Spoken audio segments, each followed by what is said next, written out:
है कि जो महिला सरपंच हैं बहुत सारे स्टेट्स में हैं, वो सब रबर स्टैंप है, वो अपना खुद का निर्णय नहीं लेती, और जो घर में पुरुष होते हैं, जो पति होते हैं या पिता होते हैं, उन्हीं वही डिसाइड करते हैं कि क्या होगा। हाँ जी, ये सोच के साथ भी मैं खड़ी हुई थी, क्योंकि जब हमारा चुनाव में मुद्दा भी यही उठा था कि जो बाकी महिलाएं वो कहीं ना कहीं अपने पति हस्बैंड पे डिपेंड हो सकती है, बट हमारा ये था कि नहीं, मैं बैठूंगी यहाँ पर और मैं डिसीजन लूँगी, जो मुझे सही लगेगा मैं वो करूँगी।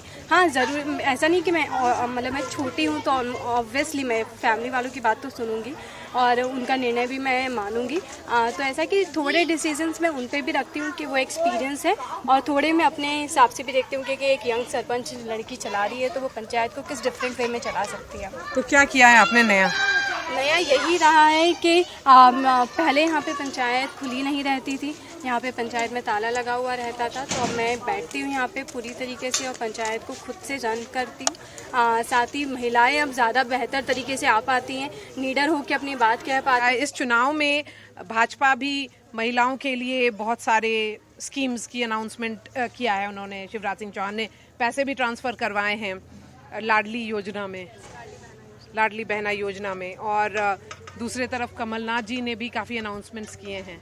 तो महिलाओं पे तो बहुत ज़्यादा फोकस है, तो फिर क्या समझाती हैं महिलाओं को?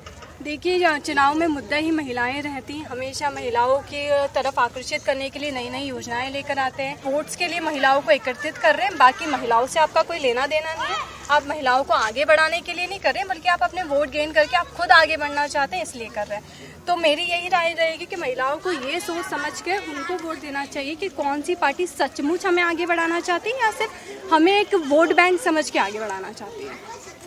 तो जो योजनाएं हैं, क्योंकि आप सरपंच हैं तो डिस्ट्रीब्यूशन का भी जिम्मेदारी होता होगा आपका, कि सही योजना सही घर में पहुंचे और सही वक्त पे इम्प्लीमेंट हो। हाँ जी, ये भी रहता है, और मेन यही फोकस रहता है कि जो सबसे ज़्यादा नीडी लोग हैं उन तक पहुँचे, क्योंकि मेन मोटिव यह भी रहता है गरीबों तक योजनाएं नहीं पहुँच पाती है, बीच में ही उस योजनाओं को मतलब ऐसा रहता है, जो बीचवान बोलते हैं वो उसको साफ कर देते हैं। महिलाएं आजकल खुद इतनी आत्मनिर्भर हो गई हैं, वो खुद पंचायत में आके बोलती है हमें योजना का लाभ चाहिए।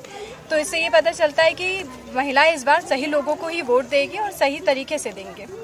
और अभी महिला आरक्षण बिल भी पास हुआ, उस पर बहुत चर्चा हुई, बहुत ही एक्साइटमेंट भी था।